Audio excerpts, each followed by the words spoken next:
სალამ მეგობრებო, გიბრუნდებით კიდევ ერთი ეპიზოდით და დღეს ავხსნი თემას კულერებზე. Რაღაცა ვიდეოში გაკვირითაც მაქვს ნათქვამი, მაგრამ ერთი ვიდეო უნდა დავუთმო, ესეა საჭირო. Reverse კულერებს, ჩვეულებრივ კულერებს, რას ნიშნავს და როგორაა მოწყობილი. წინა ვიდეოზე კომენტარებიც იყო 1-2, რომ ყველა გამტანი რატო დააყენეო, intake-იო, შემტანი რატო არ არისო და აი მაგაზე ვისაუბრებ ზუსტად რა. აქ მაქვს ახლა მე ჩვეულებრივი კულერებიც, ეს ყველა რაც აქდებს ჩვეულებრივებია და რას გულისხმობ ჩვეულებრივში. ზოგადად, როცა ვსაუბრობთ კულერზე და არ არის ის რევერსი, ანუ ეს რევერსები ახალი შემოსული თემაა საერთოდ.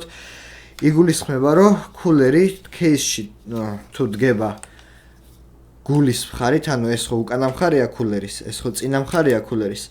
თუ წინა მხარით დგება кейსში კულერი და წინა მხარე ჩანს და არა ეს კაბელები, ეს კულერი ასრულებს გამტანი კულერის ფუნქციას, ანუ ცხელი ჰაერი დაგროვილი кейსში გააქვს უკან სივრცეში საჰაერო არხების საშუალებით кейსიდან რა, როცა დგას ჩვეულებრივ მდგომარეობაში და თუ ჩვენ ჩვეულებრივ კულერს შემოვატრიალებთ და აი ამ უკანა მხრიდან, სადაც კაბელები და ეს პლასმასები ჩანს, უკანა მხრიდან ჩავაყენებთ кейსში, ეს ცუდი ნაწილი რაც არ არის ესეთიკური кейსში გამოჩდება, მაგრამ კულერი შეასრულებს შემტანის ფუნქციას და გარედან ცივ ჰაერს შეიტანს кейსში და დაუბერავს.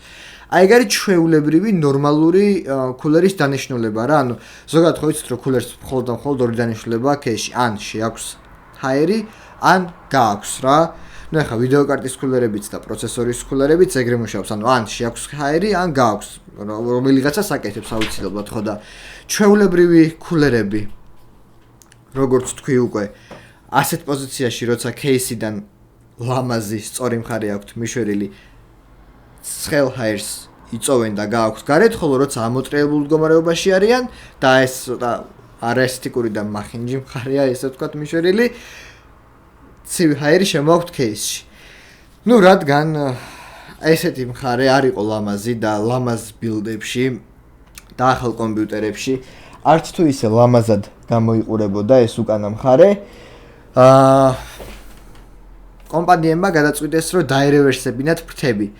და ფრთების დარევერსება პირდაპირ ნიშნავს მაგას, რომ კულერის ფრთების მიმართულება არის ამოტრიალებული, ან თუ არის ესე დახრა, ეხლა ესეა გაკეთებული reverse blade კულერებში და საპირისპირო მივიღეთ. ანუ ეხლა უკვე ჩემ კომპიუტერსაც ხედავთ, რომ აი ამ კულერებს, რომლებიც მაგალითად სიმაღლეზეა მოთავსებული, გული ჩვენკენა აქვს მაინც ლამაზი მხარე რომელიცაა, მაგრამ მაინც შემტანის ფუნქციას ასრულებს, იმიტომ რომ ფრთები არის ფორმა შეტრიალებული ფრთების რა, ანუ აი ამ კულერს ხო ხედავთ, ისე ვავიღებ, ანუ თუ ამას აი ესე აქვს დახრა, ეხლა რა ვიხედავთ, როგორ აქვს დახრა, ანუ ჩემგან მარცხნივაა უფრო დახრილი და მარჯვნივ უფრო აპრეხილი. აი ეს რო შეცვალოთ, ზუსტად აი ესევე რო ამოატრიალოთ რა, ოღონდ კულერი კი არ ამოატრიალოთ, ფრთების მიმართულება შევცვალოთ მარტო. ამ შემთხვევაში დარევერსდება კულერები და აი ასეთ პოზიციაშიც კი დარევერსებული ფრთებით ეს კულერი მაგალითად შეასრულებს შემტანის ფუნქციას და არა გამტანის, იმიტომ რომ ფრთები საპირისპირო ფორმაზე იქნება შებრუნებული.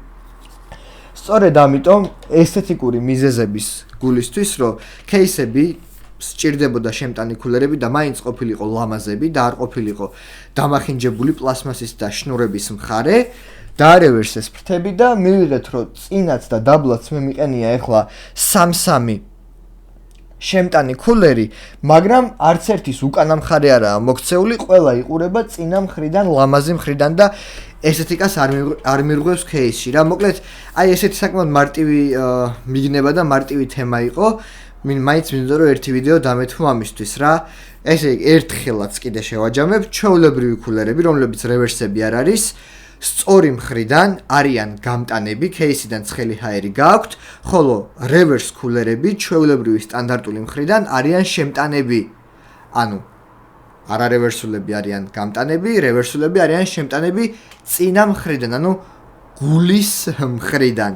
და გულში გულისხმობ აი ამ ნაწილს, კიდევ ერთხელ გაჩვენებთ, აი ამას და არა აი ამას. ეს არის პლასმასის ცუდი მხარე ერთი სიტყვით რა.